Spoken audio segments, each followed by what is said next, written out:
வணக்கம் நண்பர்களே. எனர்ஜி செக்டார்ல போன வீடியோக்குள்ள டாடா பவர், அதானி பவர் போன்ற கம்பெனிகளை பார்த்தோம். இந்த வீடியோல டோரன் பவர் பத்தி பார்த்துருவோம். இந்த ஸ்கிரீன்ல தெரியுற இந்த எல்லா டீட்டெயிலையும் விரிவா பார்த்துருவோம். இன்க்ளூடிங் ஏர்னிங் growth ரேட் எவ்வளவு இருக்குங்கிற விஷயம் முதற்கொண்டு பார்த்துருவோம். கடைசி வரைக்கும் பாருங்க. மார்க்கெட் கேப் 73,144 கோடி, ஃபேஸ் வேல்யூ 10 ரூபா, டிவிடெண்ட் yield 1.31%, 52 வீக் ஹை 1640 ரூபா, 52 வீக் ஹையிலிருந்து 12% டவுன்ல ட்ரேட் ஆயிட்டு இருக்கு. 52 வீக் லோ 1188 ரூபா, 52 வீக் லோல இருந்து 22% அதிகமா ட்ரேட் ஆயிட்டு இருக்கு. annual volatility 58%, daily volatility nearby 4%, and earning yield 4%. Next share holding pattern பார்த்துருவோம். ப்ரொமோட்டர் 51% ஹோல்டிங் வச்சிருக்காங்க, பிளட்ஜ் எதுவும் கிடையாது. ஃபாரின் இன்ஸ்டிடியூஷனல் இன்வெஸ்டர் 8% ஹோல்டிங் வச்சிருக்காங்க. டொமஸ்டிக் இன்ஸ்டிடியூஷனல் இன்வெஸ்டர் 31% வச்சிருக்காங்க. அதுல குஜராத் கவர்மெண்ட் மட்டும் 8.35% ஹோல்டிங் வச்சிருக்காங்க. அண்ட் பப்ளிக் 10% ஹோல்டிங் வச்சிருக்காங்க. நெக்ஸ்ட் டாப் லைன் growth பார்த்துருவோம். Top line 5 years CAGR 16%, 3 years CAGR 27%, and last 2 year 7%. Top line growth நல்லா இருக்கு. Next bottom line growth. Bottom line growth பொறுத்தளவுக்கு 5 years CAGR 6%, and last 3 year 19%, and last 2 year 17%. Bottom line growth பொறுத்தளவுக்கு last 3 year and 2 year improvement தெரியுது. Next operating margin. Operating மார்ஜினை பொறுத்தளவுக்கு 5 years CAGR 20, and last 3 years and 2 years 18%. Nearby 18% maintain பண்றாங்க. 5 years CAGR compare பண்ணும்போது 2% கம்மியான margin maintain பண்றாங்க. Next quarterly estimate. நம்மளோட calculation 485 கோடி மினிமம் வரணும். Q2ல அவங்க கொடுத்த ரிசல்ட் 742 கோடி, Q3ல அவங்க கொடுத்த ரிசல்ட் 655 கோடி. குவார்டர்லி எஸ்டிமேட்டை Q2 Q3யும் பீட் பண்ணிருச்சு. அதே Q2க்கும் Q3க்கும் கம்பேர் பண்ணும்போது Q2 விட Q3 13% கம்மியா தான் ரிசல்ட் கொடுத்திருக்காங்க.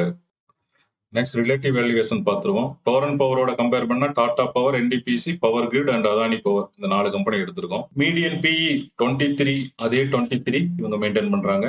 Next prize to book 3x, இவங்க 4xல ட்ரேட் ஆயிட்டு இருக்குது. மீடியனோட 1x அதிகமா ட்ரேட் ஆயிட்டு இருக்கு. நெக்ஸ்ட் டெப்ட் டு ஈக்விட்டி 1.16 மீடியன், இவங்களுக்கு 0.5 தான் இருக்கு. ஸோ டெப்ட் கம்மியா உள்ள கம்பெனி.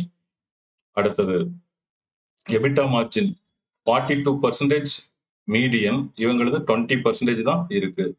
எபிட்டா மார்ஜின் மீடியனோட கம்மியா இருக்கு.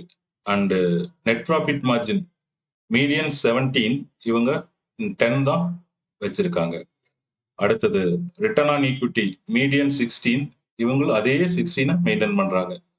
Return on capital employed median 16, இவங்க 17 வச்சிருக்காங்க. மீடியனோட 1% ரிட்டர்ன் ஆன் கேபிட்டல் எம்ப்ளாய்டு அதிகமா இருக்கு.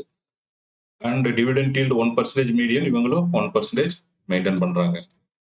அடுத்தது ஆப்ரேட்டிங் மார்ஜின் மீடியன் 38%, இவங்க 18% வச்சிருக்காங்க. கரண்ட் ரேஷியோ 1.38 மீடியன், இவங்க 1.06 வச்சிருக்காங்க. கிட்டத்தட்ட சேமான current ratio. Next interest covering ratio median 3.8, இவங்களது 4.11 இருக்கு. நெக்ஸ்ட் டெப்ட் டு அசெட் மீடியன் 62%, இவங்க 51% வச்சிருக்காங்க. அடுத்து ரிட்டர்ன் ஆன் அசெட் மீடியன் 6%, இவங்களது நியர்பை 8% வச்சிருக்காங்க. ஸோ மீடியனோட 2% அதிகமான ரிட்டர்ன் ஆன் அசெட் வச்சிருக்காங்க. அடுத்து price to sales median 3x, இவங்களும் நியர்பை 3xல ட்ரேட் ஆயிட்டு இருக்குது. அண்ட் இபிஎஸ் growth மீடியன் 8%, இவங்களது 63% இபிஎஸ் growth. ஓவராலா கம்பேரிசன் பண்ணும்போது இபிஎஸ்ல இவங்க தான் டாப்ல இருக்காங்க. நெக்ஸ்ட் டெக்னிக்கல் அனாலிசிஸ் பார்த்துருவோம். Last 5 years weekly chart. High 2037, October 2024 வந்த ஹை. லோ 375, ஏப்ரல் 2021 வந்த லோ. இதே லாஸ்ட் 1 இயர் பார்த்துருவோம். லாஸ்ட் 1 இயர் பொறுத்த அளவுக்கு ஹை 1640 ஏப்ரல் 2025 வந்த ஹை, லோ 1188 அக்டோபர் 2025 வந்த லோ. இப்ப ஸ்டாக் வந்து மிடில் ட்ரேட் ஆயிட்டு இருக்குது. ஹைக்கும் இல்லாம லோவுக்கு இல்லாம கிட்டத்தட்ட மிடில் ட்ரேட் ஆயிட்டு இருக்கு. பிரைஸ் ஆக்ஷன் பிரகாரம் பார்க்கும்போது லோல இருந்து ஹையர் ஹை பண்ணி போயிட்டு இருக்கு.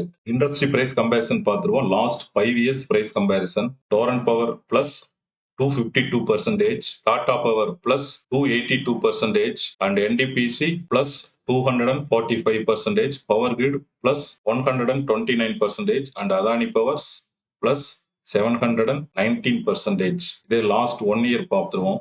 லாஸ்ட் 1 இயரை பொறுத்தளவுக்கு Torrent power plus 4%, Tata Power plus 7%, NDPC plus 10%, and Power Grid plus 7%, and Adani Power plus 45%.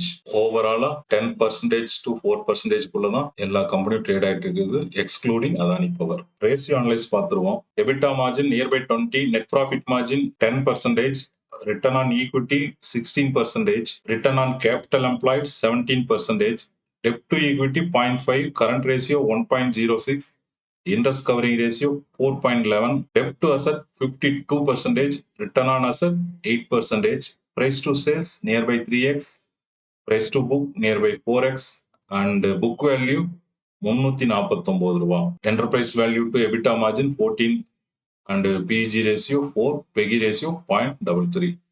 ஓவரால ratio Annalise பொறுத்தளவுக்கு அவுட் ஆஃப் 10 ஸ்கோருக்கு 3 ஸ்கோர் தான் வாங்கிக்குது.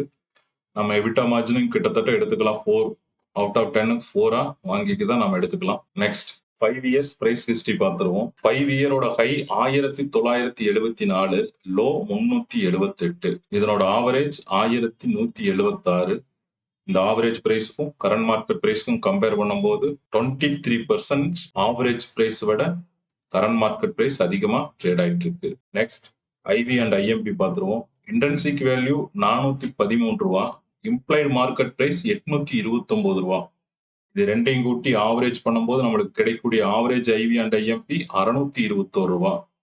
இந்த 621 ரூபா கூட 9% மார்ஜின் ஆஃப் சேஃப்டி கழிக்க நம்மளுக்கு கிடைக்கக்கூடிய பையிங் பிரைஸ் 565 ரூபாய். பையிங் பிரைஸோட கரண்ட் மார்க்கெட் பிரைஸ் கம்பேர் பண்ணும்போது பையிங் பிரைஸோட கரண்ட் மார்க்கெட் பிரைஸ் 156% அதிகமா ட்ரேட் ஆயிட்டு இருக்கு. அதனால இங்க கேட்டகரைஸ் ஆனது ஓவர் வேல்யூன்னு கேட்டகரைஸ் ஆயிருக்கு. அதே ஆவரேஜ் ஐவி பிரைஸையும் 5 இயர்ஸ் ஆவரேஜ் பிரைஸையும் கம்பேர் பண்ணும்போது நம்மளுக்கு கிடைக்கக்கூடிய அட்ஜஸ்டட் ஐவி பிரைஸ் 898 ரூபாய். இந்த adjusted IV price current market பிரைஸோட கம்பேர் பண்ணும்போது 61% அட்ஜஸ்டட் ஐவி பிரைஸ் விட கரண்ட் மார்க்கெட் பிரைஸ் அதிகமா ட்ரேட் ஆயிட்டு இருக்கு. நெக்ஸ்ட் இபிஎஸ் growth பார்த்துருவோம். 5 years average EPS 38.36, current EPS 62.69, average EPS விட current EPS 63% அதிகமா இருக்கு. நெக்ஸ்ட் PE பார்த்துருவோம். Average 5 years PE 21.60, current PE 23.1, average PE விட current PE 7% அதிகமா ட்ரேட் ஆயிட்டு இருக்கு. அதே இண்டஸ்ட்ரி PE கம்பேர் பண்ணும்போது இண்டஸ்ட்ரி PE விட current PE 6% கம்மியா ட்ரேட் ஆயிட்டு இருக்கு. நெக்ஸ்ட் ஏர்னிங் growth ரேட் பார்த்துருவோம். EPS growth rate 63% and income growth rate 6%. Earning growth ரேட்டையும் இன்கம் growth ரேட்டையும் ஆவரேஜ் பண்ண நம்மளுக்கு கிடைக்கக்கூடிய earning growth rate nearby 35%. Okay, thank you. உங்களுக்கு இந்த வீடியோ பிடிச்சிருந்தா லைக் பண்ணுங்க அண்ட் சப்ஸ்கிரைப் பண்ணுங்க. உங்களுக்கு ஏதாவது கேள்வியில் இருந்தா கமெண்ட்ல தெரிவிங்க, நான் உடனுக்குடனே பதில் சொல்ல பார்க்குறேன். ஒன்ஸ் அகைன் தேங்க்யூ நண்பர்களே.